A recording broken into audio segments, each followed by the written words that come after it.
कमरा number 103, the illusion. भाग 1। आंगन का सन्नाटा और रोज का सिलसिला। शाम के ठीक 7 बज रहे थे। आसमान में कालेक्लूटे बादलों का डेरा था और मूसलाधार बारिश कनकपुर शहर की सड़कों को भिगो रही थी। सिटी लाइफ हॉस्पिटल के बाहर की बत्तियां टिमटिमा रही थीं, मानो वो भी इस मौसम से खौफ खा रही हों। अस्पताल की पुरानी, जर्जर हो चुकी लिफ्ट में एक युवक ने कदम रखा। यह अमित था, उम्र करीब 28 वर्ष, आंखों में गहरी थकान, सीधा साधा पहनावा, लेकिन चेहरे पर अपनी माँ के लिए एक अजीब सी फिक्र। वह पेशे से एक सॉफ्टवेयर इंजीनियर था, जो दिन भर कंप्यूटर स्क्रीन के सामने माथापच्ची करने के बाद सीधा यहाँ पहुँचता था। अमित ने अपनी भीगी हुई छतरी को एक कोने में समेटा। उसके दाहिने हाथ में प्लास्टिक का एक छोटा सा पारदर्शी थैला था, जिसमें उसने अपनी माँ के पसंदीदा ताज़े कश्मीरी सेब रखे हुए थे, जो उसने दफ्तर से निकलते वक्त रास्ते की एक दुकान से खरीदे थे। लिफ्ट चरमराते हुए ऊपर बढ़ी और तीसरी मंजिल पर जाकर एक झटके के साथ रुक गई। लिफ्ट का दरवाज़ा खुलते ही गलियारे में फैली फिनाइल और दवाओं की तेज तीखी गंध ने अमित का स्वागत किया। गलियारे में एक अजीब सा सन्नाटा पसरा हुआ था, केवल दूर किसी वार्ड से मरीजों के कराने की धीमी आवाजें आ रही थी। अमित भारी और थके हुए कदमों से चलते हुए गलियारे के आखिरी छोर की तरफ बढ़ने लगा। वहां कोने में एक कमरा था। दरवाजे पर पीतल की एक पुरानी, धुंधली सी नेमप्लेट लगी थी, जिस पर काले अक्षरों में खुदा था, कमरा नंबर 103 फीट। अमित ने धीरे से दरवाजे के हैंडल को नीचे दबाया और अंदर कदम रखा।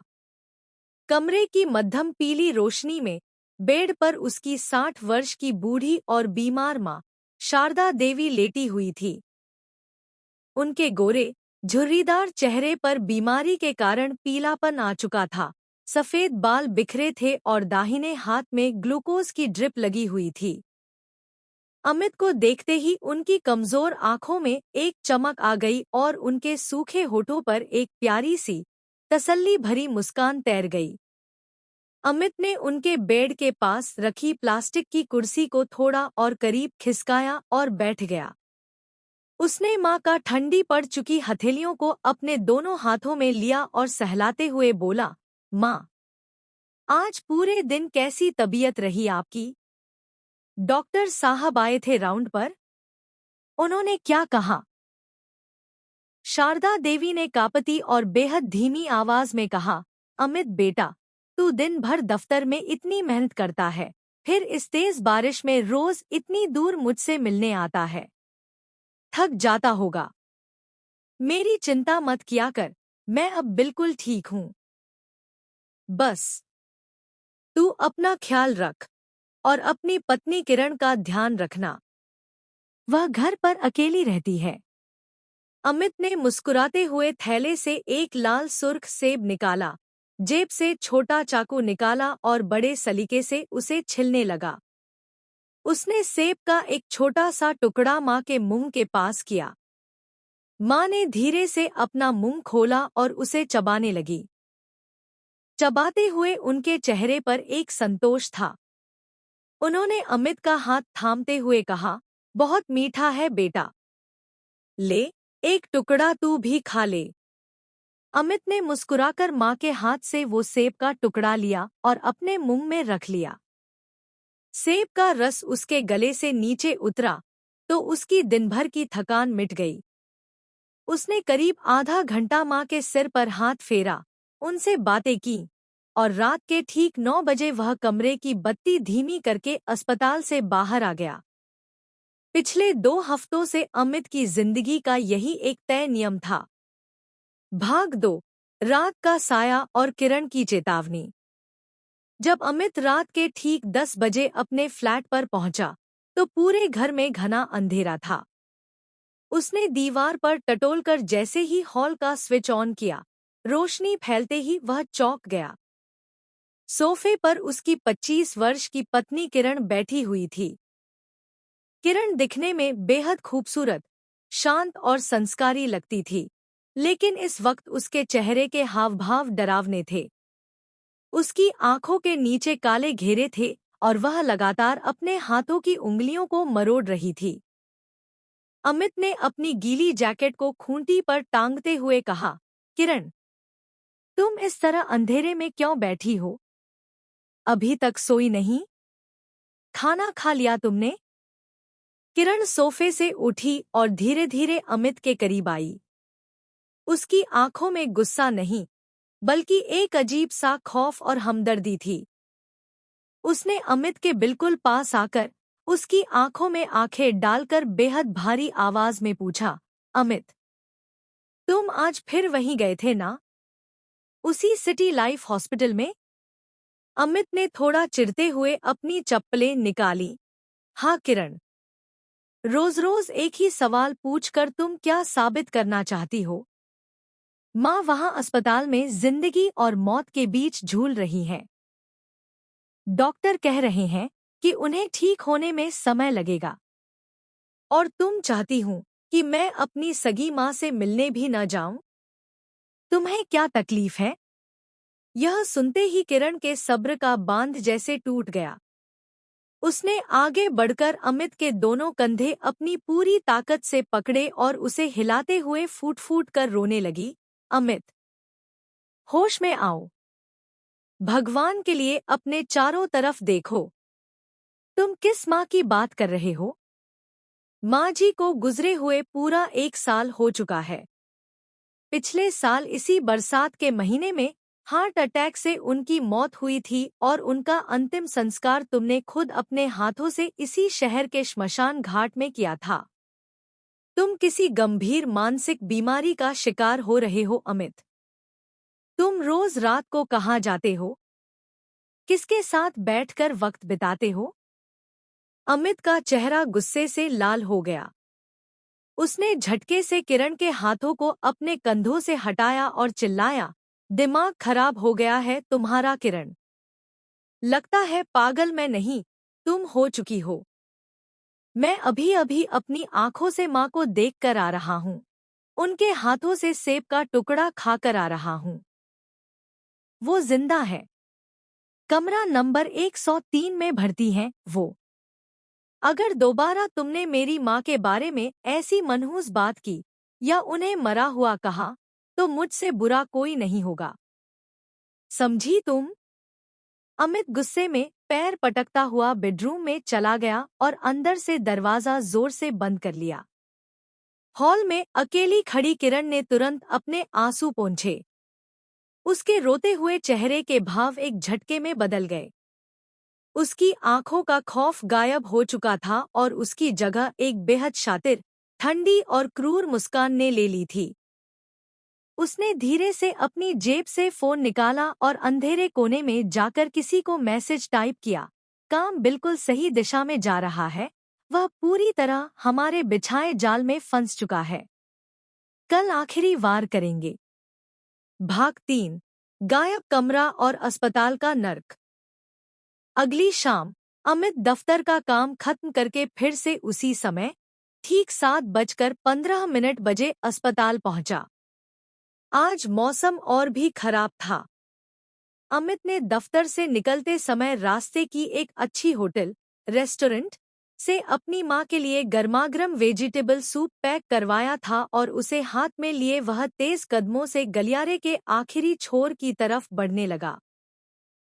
लेकिन जैसे जैसे वह कमरा नंबर 103 के करीब पहुंच रहा था, उसके दिल की धड़कनें अजीब तरीके से बढ़ने लगी थी। उसे एक अनजाना सा डर सता रहा था। जब वह कोने पर पहुंचा, तो उसके पैर वहीं जम गए।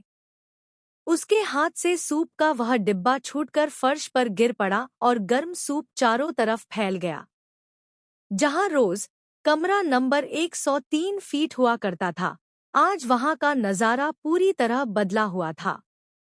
दरवाजे पर लगी पीतल की चमकदार नेमप्लेट गायब थी। दरवाजे की लकड़ी सड़ चुकी थी और उस पर एक बड़ा, जंग लगा हुआ पुराना ताला लटका हुआ था। कमरे की कांच वाली खिड़कियों पर धूल और जालों की एक मोटी परत जमी हुई थी, जिसे देखकर कोई भी कह सकता था कि यह कमरा पिछले कई महीनों या सालों से खोला ही नहीं गया है। अमित का सिर घूमने लगा। उसकी आंखों के सामने अंधेरा छा गया। वह पागलों की तरह चिल्लाते हुए गलियारे में भागा और ड्यूटी पर बैठी नर्स के पास पहुंचा। नर्स, जो अपनी फाइलों में व्यस्त थी, अमित के इस रूप को देखकर डर गई। अमित ने काउंटर पर हाथ मारते हुए कहा, सिस्टर, कमरा नंबर 103 की मरीज शारदा देवी कहाँ है? उन्हें किस वार्ड में लेकर गए हो तुम लोग? कल रात तक वह यहीं थी। नर्स ने घबराकर कंप्यूटर के कीबोर्ड पर कुछ बटन दबाए, रिकॉर्ड खंगाला और फिर हैरान होकर अमित की तरफ देखा। सर, आप शांत हो जाइए। आप क्या बात कर रहे हैं? हमारे अस्पताल की इस तीसरी मंजिल का कमरा नंबर 103 तो पिछले 6 महीनों से सीलन और मरम्मत के काम की वजह से पूरी तरह बंद पड़ा है। और हमारे पूरे हॉस्पिटल के डेटाबेस में शारदा देवी नाम का कोई भी मरीज पिछले 6 महीने में भर्ती ही नहीं हुआ है। अमित का गुस्सा 7वें आसमान पर पहुंच गया। झूठ बोल रही हो तुम। तुम सब मिलकर झूठ बोल रहे हो। मैं रोज इसी समय यहीं आता हूँ। अपनी माँ से बात करता हूँ। डॉक्टर शर्मा कहाँ है? बुलाओ उस बुढ़े को। हंगामे को सुनकर गलियारे के दूसरे छोर से एक बुजुर्ग डॉक्टर दौड़ते हुए आए। यह डॉक्टर शर्मा थे। उम्र करीब 55 वर्ष, चेहरे पर गंभीर भाव, सफेद एप्रन और गले में स्टेथोस्कोप। उन्होंने आते ही अमित के कांपते हुए कंधों को पकड़ा और बेहद सहानुभूति भरे, शांत लहजे में कहा, अमित, शांत हो जाओ बेटा। मेरी बात सुनो। मैं तुम्हें पिछले 2 हफ्तों से रोज नोटिस कर रहा हूँ। तुम ठीक इसी समय अस्पताल आते हो, लेकिन तुम किसी मरीज से मिलने नहीं आते। तुम सीधे उस बंद पड़े कमरा नंबर 103 के बाहर जाते हो, उस बंद ताले के सामने खड़े होकर हवा में मुस्कुराते हो, बड़बड़ाते हो और फिर वापस चले जाते हो। अमित, तुम्हारी माँ अब इस दुनिया में नहीं है। तुम्हें बहुत गंभीर मानसिक बीमारी, हैल्यूसिनेशन, हुई है। तुम्हें इलाज की जरूरत है। अमित को लगा कि उसके पैरों के नीचे की जमीन दलदल बन चुकी है। उसे डॉक्टर की बातों पर रत्ती भर भी भरोसा नहीं था। उसके दिमाग में तुरंत तरह तरह की साजिशें घूमने लगी। उसे लगा कि यह अस्पताल कोई बहुत बड़ा मानव अंगों की तस्करी का रैकेट चला रहा है। इन्होंने उसकी मां को गायब कर दिया है ताकि उनके अंग बेच सकें, और अब कानून से बचने के लिए उसे पागल साबित करने की साजिश रच रहे हैं। उसने थरथराते हाथों से अपनी जेब से फोन निकाला और सीधे पुलिस कंट्रोल रूम का नंबर डायल कर दिया। Hello inspector, city life hospital वालों ने मेरी बीमार माँ को किडनैप कर लिया है और अब मुझे पागल कह रहे हैं। प्लीज अपनी फोर्स के साथ तुरंत यहाँ आइए। दोस्तों, कहानी अब एक ऐसे खौफनाक और रोंगटे खड़े कर देने वाले मोड़ पर आ खड़ी हुई है, जहां अमित के सामने 2 अलग-अलग हकीकतें हैं। एक तरफ उसकी सगी पत्नी और अस्पताल का सीनियर डॉक्टर कह रहे हैं कि वह मानसिक संतुलन खो चुका है और एक मरे हुए इंसान को जिंदा समझ रहा है। दूसरी तरफ अमित को अपनी माँ की आवाज, उनका स्पर्श और कल रात खाए हुए सेब का वो मीठा स्वाद आज भी याद है। आखिर कौन खेल रहा है यह खौफनाक खेल? क्या अस्पताल वाले कोई बड़ा सच छुपा रहे हैं, या अमित सच में पागल हो चुका है? आगे जो सच सामने आने वाला है, उसे सुनकर आपके पैरों तले से जमीन खिसक जाएगी। अगर आपको यह सस्पेंस पसंद आ रहा है, तो प्लीज इस चैनल को अभी सब्सक्राइब कर लीजिए और इस वीडियो को लाइक कर दीजिए। आपका एक सब्सक्राइब हमें ऐसी ही सस्पेंस कहानियां लिखने की ताकत देता है। चलिए देखते हैं, जब पुलिस आई तो क्या हुआ। भाग 4, पुलिस की तफ्तीश और स्क्रीन का खौफ। लगभग 20 मिनट के भीतर कड़कड़ाती बिजली और सायरन की आवाज के साथ पुलिस की एक जीप अस्पताल के सामने रुकी। जीप से इंस्पेक्टर विजय नीचे उतरे, उम्र करीब 35 वर्ष। कड़क वर्दी, चेहरे पर रौब और तेज तर्रार आंखें, जो एक बार में ही मुजरिम को भांप लेती थी। उनके साथ 2 सिपाही भी थे। अमित दौड़कर उनके पास गया और रोते हुए उनके हाथ पकड़ लिए। सर, प्लीज मुझे बचाइए। ये लोग बहुत बड़े अपराधी हैं। मेरी माँ इसी कमरे में थी। ये मेरी पत्नी किरण से भी मिले हुए हैं। सब मिलकर मेरी करोड़ों की संपत्ति हड़पने के लिए मुझे पागलखाने भेजना चाहते हैं। इंस्पेक्टर विजय ने अमित को संभाला और डॉक्टर शर्मा की तरफ देखा। डॉक्टर, मामला बेहद गंभीर है। एक नागरिक अपनी मां के गायब होने का आरोप लगा रहा है। हमें आपके अस्पताल के पिछले 2 हफ्तों के सीसीटीवी फुटेज की जांच करनी होगी। दूध का दूध और पानी का पानी अभी हो जाएगा। डॉक्टर शर्मा ने बिना डरे कहा, जरूर इंस्पेक्टर, हम खुद चाहते हैं कि इस लड़के का वहम दूर हो। आइए मेरे साथ। सब लोग मिलकर अस्पताल के बेसमेंट में बने सिक्योरिटी रूम में गए। वहां दीवारों पर दर्जनों स्क्रीन लगी थी। कंप्यूटर ऑपरेटर ने इंस्पेक्टर के कहने पर ठीक पिछले दिन की, यानी कल रात 7:15 की सीसीटीवी फुटेज प्ले की। स्क्रीन पर तीसरी मंजिल का वही फिनाइल की गंध वाला गलियारा दिखाई देने लगा। अमित ने स्क्रीन के बिल्कुल करीब जाकर उंगली उठाई। देखो इंस्पेक्टर, वो रहा मैं। हाथ में सेब का थैला लिए जा रहा हूं। वीडियो में साफ दिख रहा था कि अमित हाथ में थैला लिए कमरा नंबर 103 की तरफ बढ़ रहा था। लेकिन जैसे ही अमित उस कोने के कमरे के सामने पहुंचा, जो नजारा स्क्रीन पर दिखा, उसे देखकर इंस्पेक्टर विजय के माथे पर बल पड़ गए, सिपाहियों के मुंह खुले रह गए और खुद अमित के जिस्म का पूरा खून जैसे जम गया। कमरे के दरवाजे पर सचमुच एक बड़ा सा जंग लगा ताला लटका हुआ था। अमित उस बंद दरवाजे के अंदर नहीं जा पाता क्योंकि ताला लगा था। वह उसी बंद दरवाजे के बाहर गलियारे के फर्श पर ही जमीन पर बैठ जाता है। वीडियो में दिख रहा था कि अमित उस लोहे के बंद ताले के सामने ही हवा में अपना हाथ उठाता है और ऐसे बात करता है जैसे सामने कोई बैठा हो। फिर वह थैले से सेब निकालता है, उसे चाकू से छिलता है और हवा में अपना हाथ आगे बढ़ाता है, जैसे कोई अदृश्य परछाई उसके हाथ से सेब खा रही हो। इसके बाद अमित खुद भी हवा से कुछ उठाने का नाटक करता है, उसे मुंह में रखता है और अकेले ही उस सूने गलियारे में रोने लगता है। यह खौफनाक वीडियो देखकर अमित के हाथों के तोते उड़ गए। उसका पूरा शरीर थरथर कांपने लगा, माथे से पसीने की बूंदें टपकने लगी। वह चिल्लाया, नहीं, यह झूठ है। यह मैं नहीं हूं। यह कोई जादुई ट्रिक है या तुम लोगों ने वीडियो एडिटिंग की है। मेरी मां जिंदा है। मैं पागल नहीं हूं। भाग 5। चाय का जहर और होश का धमाका। इंस्पेक्टर विजय ने अमित को पीछे खींचते हुए अपनी भारी आवाज में कहा, अमित, शांत हो जाओ। यह लाइव सरकारी सर्वर की फुटेज है, इसे कोई एडिट नहीं कर सकता। तुम्हारी दिमागी हालत सच में ठीक नहीं है। चलो, हम तुम्हें तुम्हारे घर छोड़ देते हैं। पुलिस वाले अमित को जीप में बिठाकर उसके घर ले आए। जैसे ही घर का दरवाजा खुला, किरण बाहर आई। वह इंस्पेक्टर को देखकर रोने का नाटक करने लगी। सर, देखा आपने?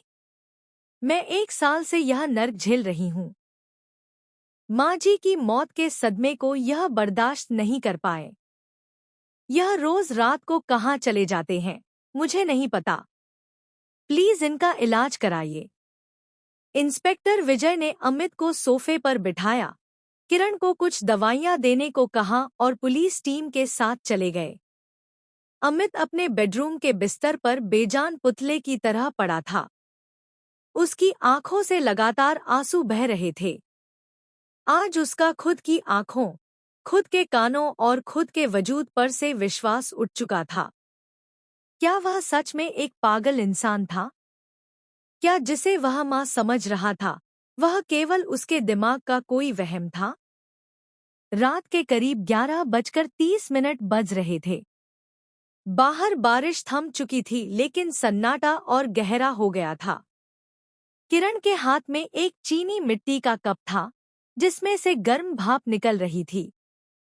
वह बेडरूम में आई और बेड के किनारे बैठकर अमित के बालों में अपनी उंगलियां फेरने लगी। उसकी आवाज में एक बनावटी मिठास थी। अमित, जो हुआ उसे भूल जाओ।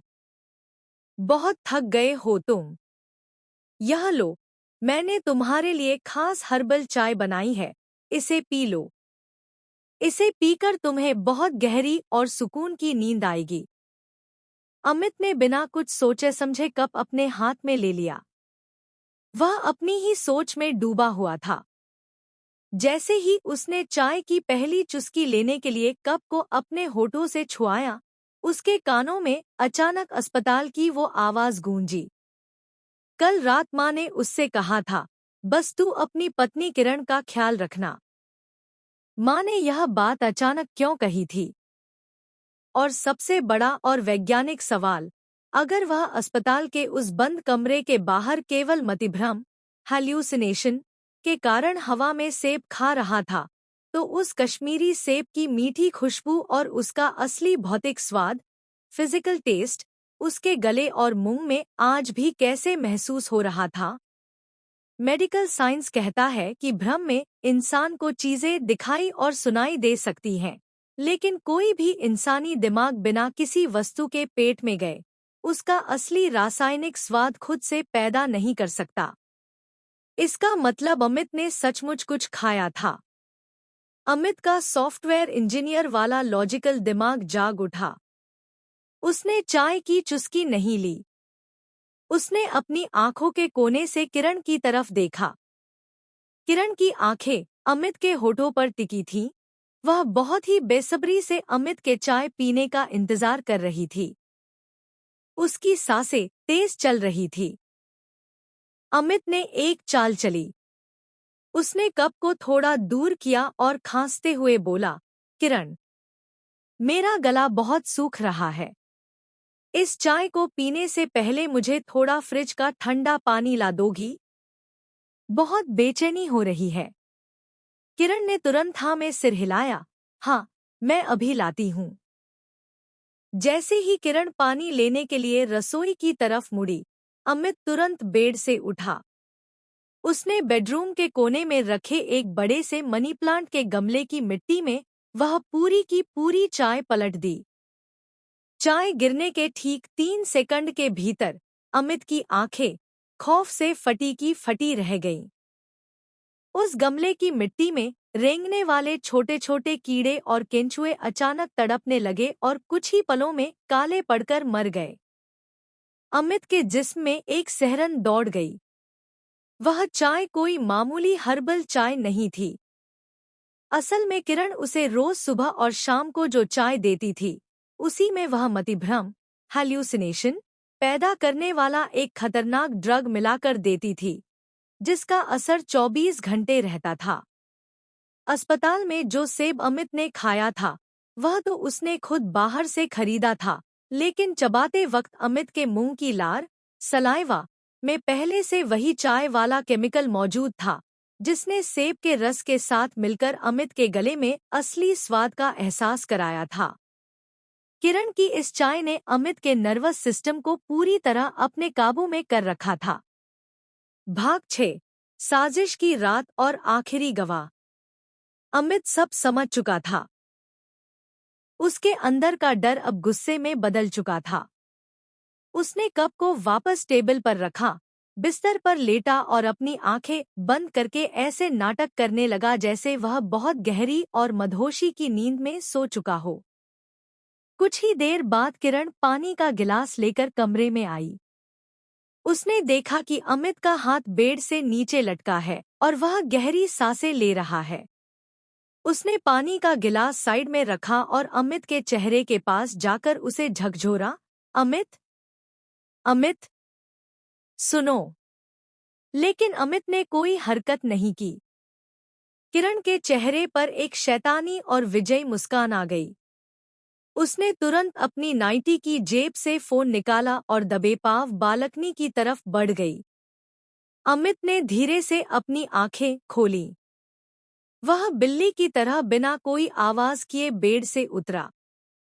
उसने अपनी जेब से फोन निकाला, उसका वॉइस रिकॉर्डर ऑन किया और बालकनी के कर्टेन पर्दे के पीछे जाकर छिप गया।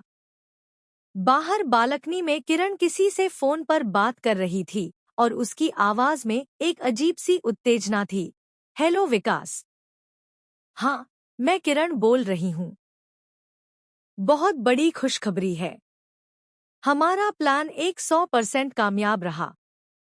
आज तो अमित ने अस्पताल में ऐसा तमाशा किया कि पुलिस और डॉक्टर सबने उसे अपनी आंखों से पागल मान लिया है।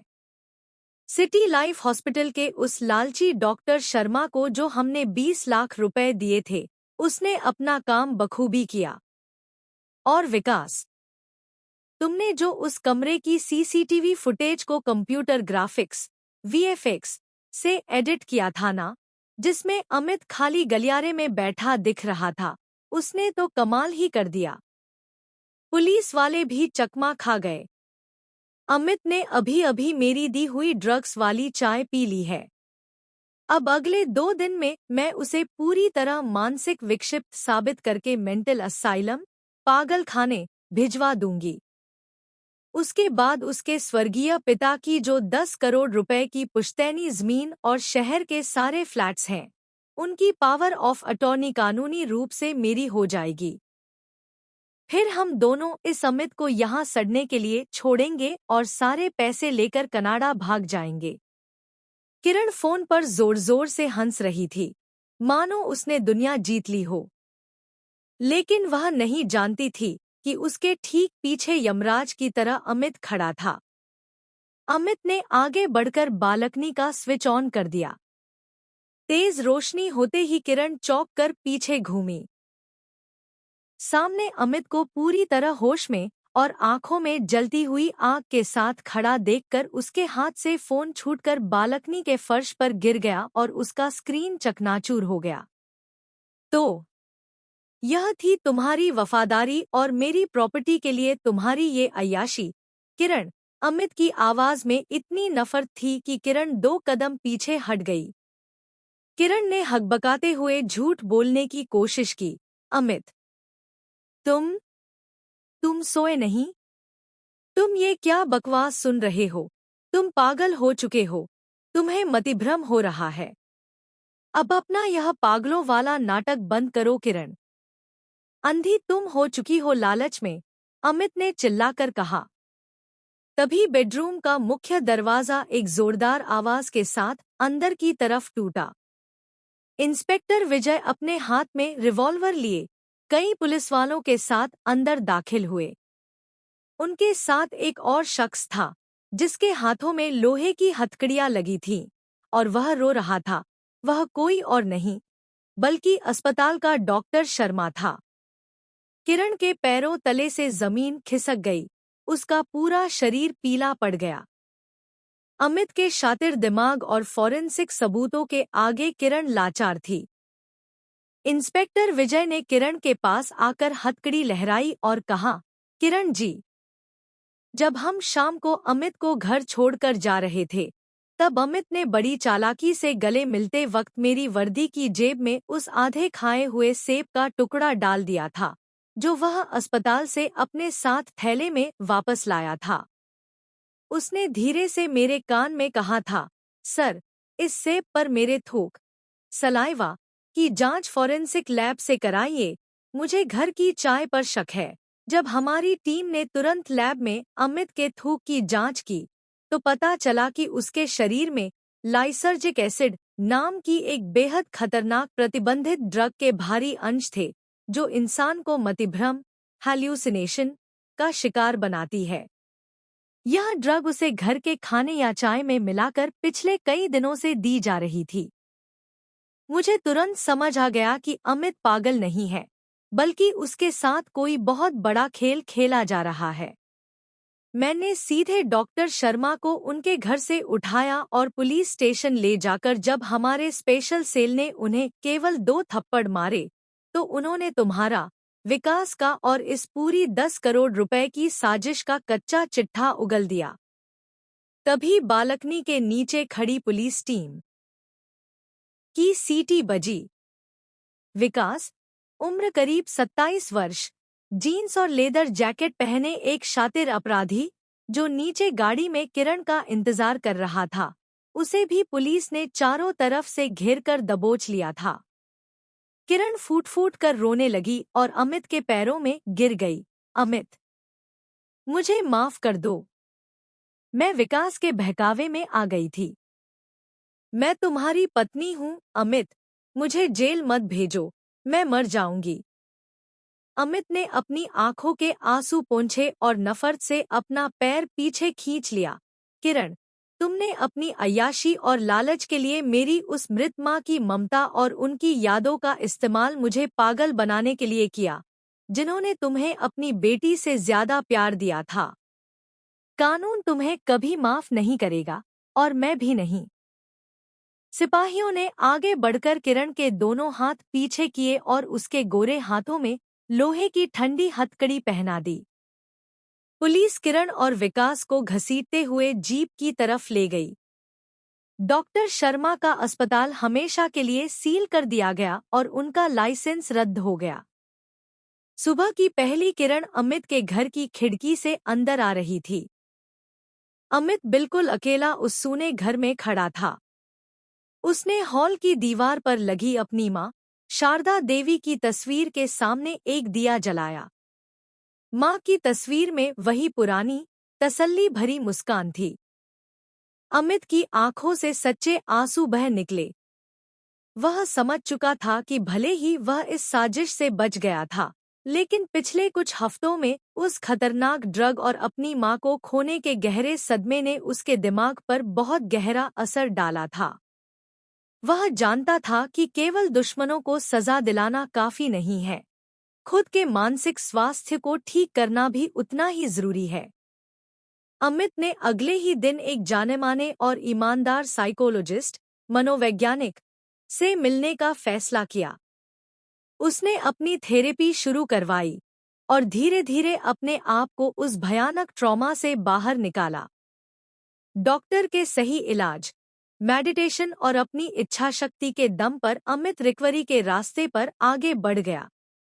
उसे एहसास हुआ कि भले ही उसकी माँ इस दुनिया में शारीरिक रूप से नहीं थी, लेकिन उनकी आत्मा और उनकी दी हुई सीख ने ही आज अमित को इस खौफनाक मौत के जाल से जिंदा बाहर निकाला था। बुराई का अंत हो चुका था। अमित अब पूरी तरह स्वस्थ था और कर्मा का चक्र पूरा हो चुका था।